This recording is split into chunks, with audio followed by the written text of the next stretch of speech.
Pai do Senhor Jesus Cristo a todos os irmãos e a paz de Deus a todos. Glória a Deus por isso. Esse é o segundo vídeo que eu estou gravando, né? Estou gravando em partes para não ficar cansativo, né? De ficar um vídeo muito grande. Mas para você entender o que está acontecendo nessa série de vídeos sobre o dízimo, é necessário sim assistir o primeiro vídeo, algo que Deus passou para mim. Lá no começo, né, foi o primeiro vídeo que eu falei em janeiro, no começo de janeiro desse ano que eu gravei, provavelmente acho que dia 4. É importante você ver o primeiro vídeo, né? Algo que Deus passou, que não é novidade nenhuma, né? Eu percebi que é algo simplesmente que não está sendo obedecido pelos pastores, né?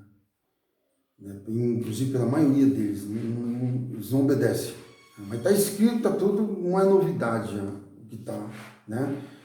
Então, eu tenho uma frase que é minha mesmo, né? Temos que ser receptores de inteligência e transmissores de sabedoria. É muito gostoso quando você sabe a verdade sobre os fatos, né? É muito gostoso e gratificante para um ser humano no mundo todo é assim, né? Haja vista que um exemplo muito interessante para dar para os irmãos é quando uma criança é adotada. Digamos que se foi uma pessoa adotada, ela vai ficar a vida toda os pais falando, não, eu sou seu pai, eu sou sua mãe. E quando aquela criança chega a um certo ponto da sua vida adolescente, vai crescendo e chega a um certo ponto na vida que ela já tem uns entendimentos tudo na vida, já cresceu, já está trabalhando, já de repente está casado. Então ela vai começar a olhar nela, no corpo dela, no rosto dela, a simetria, o jeito, o gesto, a estrutura do corpo, que não está condizendo muito com aqueles dos pais pelos quais sempre falavam que era o pai dela. Automaticamente ela vai atrás da verdade, como a grande maioria dos adotados acabam fazendo. E de repente, se os pais não falarem, ela descobriu uma decepção muito grande, que ela vem na vida toda sendo falada, você é minha filha, você é meu filho, e depois fica terrível, né? Tem uns que acabam dando cabo à própria vida, outros acabam ficando muito mal, porque vocês fizeram isso comigo tanto tempo, se sentiu como se fosse... É a mesma coisa quando você descobre a verdade, né? Essa metamorfose, essa euforia, essa rebelião de si mesmo, né? As pessoas se rebeliam contra si mesmo, falam, meu, poxa vida, como é que pode uma coisa dessa? Aquela sede de saber a verdade, isso é uma coisa impressionante. Quando você sabe, é libertador. Toda verdade ela liberta, toda verdade não vai te aprisionar, a verdade vai levar você em lugares mais altos, né? A verdade vai fazer com que você seja mais feliz, você tem um entendimento maior de você mesmo, do seu ser interior. É muito interessante a verdade por causa disso. Então agora na segunda parte do vídeo, nós vamos falar agora, continuar falando o mesmo assunto da parte de idolatria dos povos antigos, né? E deixar bem claro que Deus não instalou o dízimo antes da lei, né? Como alguns falam aí, até homens que se dizem homens estudados, isso aí não existe, né? Tá provado aqui, já provei no primeiro, eu vou continuando, embora tem muitas coisas para apresentar, e quem tiver muita pressa de chegar em Malaquias vai demorar um pouquinho, por causa que Malaquias é onde vai ser o fechamento dessas informações que eu estou passando para os irmãos. Lembrando mais uma vez do vídeo, de mim, de todo mundo que você vê falando, qualquer pregação, qualquer lugar que você vê, duvide. É importante você duvidar, está no âmbito da psicologia, né? Da psicanálise também. É interessante você duvidar das coisas, porque você duvidando, você vai entrar em estado de análise, né? Você não está julgando, você está só duvidando. Estado de análise vai levar você em estado de conclusão, imersão. Você vai começar a estudar sobre aquele fato que ocorrido, que você ouviu. Analisando bem, você vai tomar a sua melhor decisão e vai começar a ser mais feliz a cada dia, pela conclusão que você teve do fato que você escutou. Você alicerçou ali uma dúvida, né? A dúvida, na verdade, vai servir como um escudo para você se defender, para você não tomar decisões erradas. Então a dúvida ela vai fornecer para você uma proteção. E aí você vai analisar, e aí você vai entender. Por isso que eu falei a Bíblia de uma maneira, né, concursiva, né? A Bíblia é como se fosse uma orquestra, entendeu? Todas as minutas, como se fosse uma partitura, ler a Bíblia, todos os pontinhos ali, o tempo certinho, ver se condiz, cuidado com versículos isolados. Alguém fala um versículo isolado e não é assim mesmo, não é assim não. Dá uma olhada no texto, lê o texto completo, isso é interessante, né? Então vamos lá, irmãos. Aqui, ó, segundo texto do Pentateuco, que é os 5 primeiros livros da Bíblia. Melquisedeque foi o rei de Salém, o qual acredita ser sido a cidade posteriormente conhecida como Jerusalém, né? Muitos estudiosos falam que Salém e Jerusalém tem o mesmo sentido de nome, né? Melquisedeque teria sido importante no direcionamento de Abraão nos primeiros registros bíblicos da entrega dos dízimos, né? Decorre desta ocasião. Melquisedeque significa rei de justiça, meu rei é justo, justo aos olhos de Deus. Melquisedeque é um nome bíblico que tem de origem no hebraico, né? Está citado em Gênesis capítulo 14, versículos 18 ao 23, em Salmos 110, versículo 4, Melquisedeque aparece 2 vezes no Antigo Testamento e 6 vezes no Novo Testamento, na carta aos Hebreus. O primeiro caso de idolatria na Bíblia foi de Jacó, a família de Jacó, né? Deus disse a Jacó, então isso está citado em Gênesis, vou começar a falar um pouco mais devagar, né? Isso está em Gênesis 35, capítulo 35, versículo do 1 ao 4. É interessante isso aí, você também olhar na Bíblia, também está na sua Bíblia aí, né? Deus disse a Jacó, subirá a Betel, estabeleça-se lá e faça um altar ao Deus que lhe apareceu, quando você fugia do seu irmão Esaú. Disse, pois, Jacó ao de sua casa e a todos que estavam com ele, livre-se dos deuses estrangeiros que estão entre vocês, purifiquem-se e troquem de roupa. Né? Versículo 3, venham, vamos subir a Betel, onde farei um altar ao Deus que me ouviu no dia da minha angústia, o que tem estado comigo, por onde tenho andado. Então entregaram a Jacó todos os deuses estrangeiros, que possuíam os brincos que usavam nas orelhas, e Jacó os enterrou no pé da grande árvore próximo a Saquém. Né? Um caso de idolatria, né, da família de Jacó, lembrando das 12 tribos de Israel, estava ligado aos 12 filhos de Jacó. Jacó teve uma filha também, né? Em total 13 filhos. Né? Aqui, ó, esse primeiro o segundo caso, exemplo de idolatria na Bíblia, tá? Irmão, vamos lá em Êxodo, capítulo 32, versículo do 1 ao 8, né? Aqui não vou ler todo, mas eu vou ler alguns pontos peculiares aqui, um ponto mais, enfatizar um ponto interessante aqui. O primeiro versículo, mas vendo o povo que Moisés tardava em descer do monte, acertou-se de Arão e disse-lhe, levanta-te, faz-nos deuses. Tá vendo? É muito interessante parar nesses pontos, porque o povo já estava numa situação ali que Moisés estava demorando bastante, o povo, sabe uma coisa, vamos fazer um Deus para a gente aqui. É isso que acontece nos dias de hoje. É diferente? Não, né? O povo vê muitas vezes que está, aparentemente ele tem uma conclusão, não, Deus não trouxe aquela bênção que eu estava precisando, eu vou fazer o seguinte, eu vou fazer aqui uma mandinga, alguma coisa. Não, vou fazer, colocar Deus na parede, eu vou fazer isso, fazer aquilo, vou fazer. Isso está levantando o quê? Uma idolatria. O povo está fazendo hoje em dia algo semelhante, né? Em vez de esperar em Deus, o grande Deus, estão buscando outros meios de levantar outros deuses, né? Isso está acontecendo no dia de hoje. É o sal grosso, é um não sei o que, ungido, é a vassoura que vai. É isso, né? Procurando, a idolatria é isso. Né? Vai procurando outros meiozinhos para dar um atalhozinho para. Né?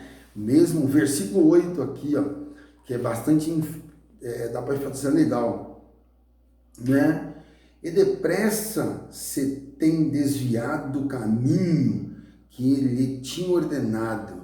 Eles fizeram para si bezerro de fundição, e perante ele inclinaram e ofereceram-lhe sacrifício, disseram: Este é o teu Deus, ó Israel, que te tirou da terra do Egito. Está vendo? Profanação.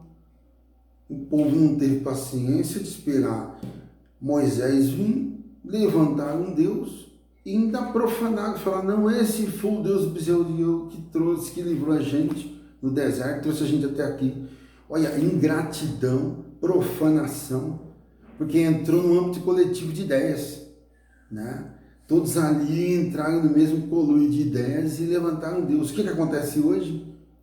A distorção, há uma concordância, que uma distorção é derramada sobre o povo, uma conversa errada, o povo abraça a ideia, fica tudo, então vamos todo mundo também fazer a mesma coisa. Acontecendo a mesma coisa hoje que aconteceu. Ah, mas hoje não acontece, será? Olha a bagunça que está esse negócio, né? Terceiro exemplo de idolatria, né, foi com Salomão, né? Um outro exemplo, Salomão aqui, interessantíssimo, né? Está aqui em 1 Reis, capítulo 11, do versículo 1 ao 11, né? Então está aqui, eu vou ler aqui na Bíblia esse aqui, né? Está até aqui já, as mulheres de Salomão. O rei Salomão amou muitas mulheres estrangeiras, além da filha de Faraó, tá vendo? Além da filha de Faraó, mulheres moabitas, amonitas, edomitas, sidônias, hititas e eteias. Eteias, mulheres que não acreditavam em Deus nenhum, porque ateu é homem e eteia é mulher. Então, mulheres que não acreditavam em Deus nenhum, né? Então, Salomão acabou se desviando feio no negócio, né? Então, na idolatria mesmo. E aí eu vou dar um resumo para os irmãos aqui. Os irmãos vão do 1, versículo 1 ao 11, né? Eu não vou ficar lendo decorridamente tudo, senão o vídeo não ficar muito grande. Os irmãos, quando chega nessa parte da Bíblia, Salomão chegou a um ponto que foi ficando velho, as mulheres praticamente começou a dar dica para ele, faz isso aqui, faz aquilo. Ele começou a profanar o nome de Deus, que ele foi na onda dessas mulheres, as moabitas, as mulheres hititas, eteias, começaram a ir na onda dessas mulheres e acabou fazendo coisas agravantes aos olhos de Deus, né? No caso da idolatria de Salomão. É interessante os irmãos ler, está situado mais uma vez, né, frisar aqui em 1 Reis, do capítulo 11, né, do versículo 1 ao 11, né? É muito interessante isso. Então os irmãos veem que é incrível como o povo vai adorando outros deuses sem perceber, vai descambando para um lado e vai para o outro e coxando em dois pensamentos, como diz, né, o versículo. O quarto exemplo de caso de idolatria está em Jeremias, capítulo 2, versículo 11 ao 15. Houve alguma nação, versículo 11, né? Houve alguma nação que trocasse seus deuses, ainda que não fosse deuses? Todavia meu povo trocou a sua glória por aquilo que é de nenhum proveito. Olha que Deus está falando para o povo, né? Espantai-vos disto, ó céus, horrorizai-vos, ficai verdadeiramente desolados, diz o Senhor, porque o meu povo fez maldades a mim, me deixaram o manancial de águas vivas e cavaram cisternas. Tá vendo? Cavaram cisternas, rotas que não retêm água. Tá vendo? O povo saiu da verdade e foi para a mentira, a idolatria. É um absurdo, né? E é o que acontece hoje também. Acaso Israel um servo? Acaso é Israel um servo? É Israel um servo? Uma pergunta. É Israel servo ou não? Né? Pode ver que o negócio é incrível. É ele um escravo nascido em casa? Deus está perguntando, acaso Israel é um servo? É ele um escravo nascido em casa? Né? Porque, pois, veio a ser presa. Tá vendo? Por que veio a ser presa? Os filhos de leão rungiram sobre eles, levantaram a sua voz e fizeram da sua terra uma desolação. As suas cidades se queimaram e ninguém habita nelas. Então, dá para ver outro caso de idolatria que também situado em Jeremias, capítulo 2, do versículo 11 ao 15. Outro exemplo aqui de idolatria também, né? Os irmãos veem que é impressionante o que acontece, que a gente vê hoje acontecendo, porque se crê em tudo, né? As pessoas creem em qualquer coisa, né? Não estuda, não analisa, acaba crendo em qualquer coisa. Eu vou parar esse vídeo por aqui, né? E vou gravar o terceiro vídeo depois dessa mesma série de vídeos que eu estou gravando. E eu gostaria de deixar para os irmãos mais uma vez, irmãos, por favor, né? Não se deixa ser enganado, porque os altares das igrejas dão um risco para a sua fé, de muitas delas. Se fosse poucas, não são muitas, são muitas.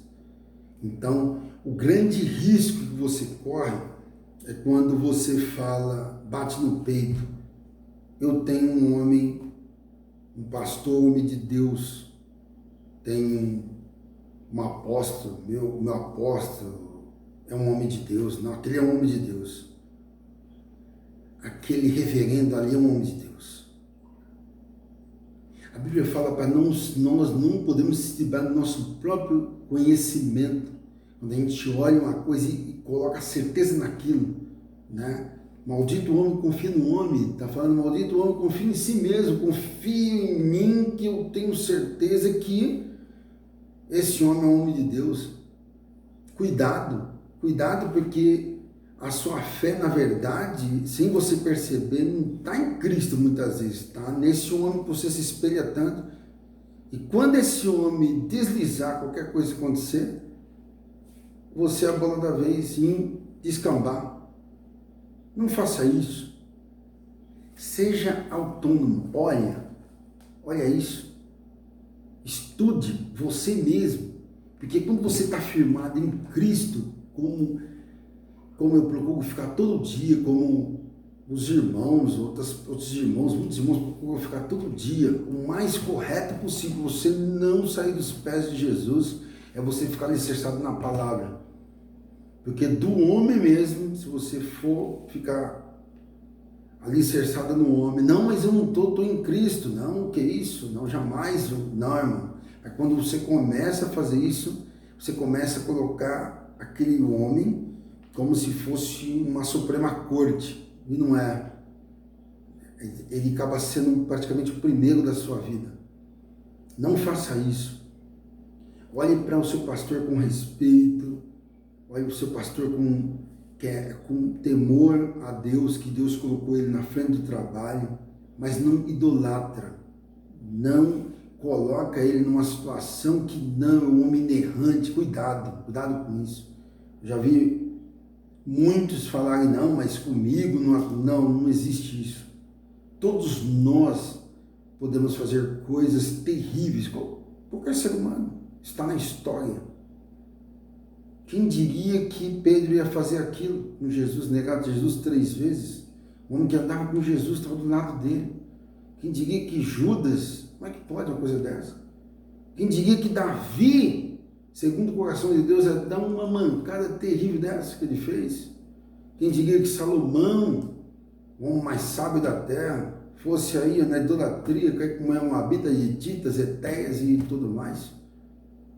Quem diria que Saul, que reinou 40 anos, viveu 38 anos na obediência, na desobediência? O Saul obedeceu a Deus por 2 anos só. 38 ele ficou na desobediência. Então não se estribe naquilo que você vê, não, é homem de Deus, é isso. Cuidado com isso. Cuidado com isso. Que quando você coloca uma pessoa com uma crença muito grande, você acredita muito naquilo, você coloca ele como um Deus, ele toma o lugar de Deus. E a queda desses homens, escute bem o que eu vou falar para os irmãos, já está acontecendo muita queda desses homens, vai acontecer muito mais. A igreja brasileira corre um grande risco de ficar vazia. Muitas delas já estão vazias de Deus, porque está tendo que ter entretenimento do mundo dentro da igreja para poder dar o up, né? Para poder as coisas acontecerem dentro da igreja. Tem até a igreja agora se misturando com carnaval, tudo, para poder, tem que isso, tem que aquilo, é isso, não é isso não. A palavra de Deus diz que é viva e eficaz. Eficácia, resolve. Só isso. Cuidado por acreditar demais. Duvide, analise, tome cuidado. Analise bem a história, analise bem isso aqui que eu passei para os irmãos, analise bem mesmo, né? Você não crê na palavra de Deus, e também cuidado em tudo. É uma coisa que eu falar para os irmãos, tomar muito cuidado, porque o dízimo, na verdade, né, ele é bíblico, mas eu deixar bem claro para os irmãos, o dízimo é bíblico? Está na Bíblia? Tá, mas o dízimo é cristão? O dízimo é conceito judaico ou conceito cristão? Ele pertence ao judaísmo, ele não é cristão. O dízimo não é cristão, nunca foi cristão e nunca vai ser cristão, tá bom? Já começa desse princípio, então não adianta qualquer um dos pastores falar qualquer coisa, não adianta, o dízimo vai ser conceito judaico sempre, né? Deus abençoe os irmãos. E quem gostou desse vídeo, com essas exemplificações, passa para outras pessoas, né? Alerta outros irmãos, né? Pessoas passando necessidade aí, pessoas fazendo coisas mirabolantes, votos, coisa de maluco, acabando com as suas próprias vidas e acabar depois desfalecendo. Porque, irmãos, se a gente ensinar para os irmãos, Deus não está respondendo coisas de milhões de pessoas, não está, porque está bagunçado. Como é que Deus vai responder uma oração que está vindo no meio de uma profanação, uma bagunça só, uma coisa, não, Deus me falou aqui, Deus me falou dali, está uma bagunça? Não, há milhões de orações que não está sendo respondida, que Deus é coerente, Deus não vai ficar respondendo qualquer coisa, e o povo acaba entrando num campo de quê? De frustração, e a frustração do povo causa que? Rebelião contra Deus. As pessoas ficam iradas contra Deus muitas vezes por causa de ensinamentos errados, errôneos, e acabam sendo alimentados com doutrinas de demônio. Então, isso que eu deixo brincar com os irmãos. Cuidado para você não desfalecer na sua fé, porque daqui para frente, irmãos, o negócio vai apertar de uma maneira. Se você não estiver firme só na palavra, mas de uma maneira verdadeira mesmo, segura a onda. Se não estiver tomando cuidado de verdade, a casa vai cair. Não vai ter como, bagunça, vai bagunçar tudo. Porque as pessoas muitos que acreditaram até hoje, que muitos estão acreditando aí até hoje, fielmente, não, aquele ali é um de Deus, estão decepcionando, um atrás do outro, e vai ser muito mais. Deus, ele quer obediência desses homens, e os homens estão dispostos a não obedecer, porque é dinheiro, irmão. O negócio é dinheiro. Mexer no dinheiro. Ainda tem uns que viram para o povo e falam, tá vendo esse aí, ó? Esse aí não pratica o dízimo porque ele está ligado a mamão, mas não é verdade. Quem está ligado a mamão são eles. Que o dízimo nunca foi dinheiro, o dízimo nunca vai ser dinheiro. E ponto final. E o dízimo não é conceito cristão, é conceito judaico. Por isso que eu vou deixar a última palavra nesse vídeo. Por isso que o próprio Jesus não ensinou o dízimo. O apóstolo Paulo não ensinou o dízimo. Nenhum dos apóstolos ensinou o dízimo. Nas cartas de Paulo não tem ensinamento de dízimo. Toda a carta de Paulo não tem ensinamento sobre dízimo. Nenhum. E a única citação, as outras citações do dízimo que tem no Novo Testamento, que é em Hebreus, ali em Mateus, né, 23, 23, que eles falam muito. E aí, cadê? O que tem mais?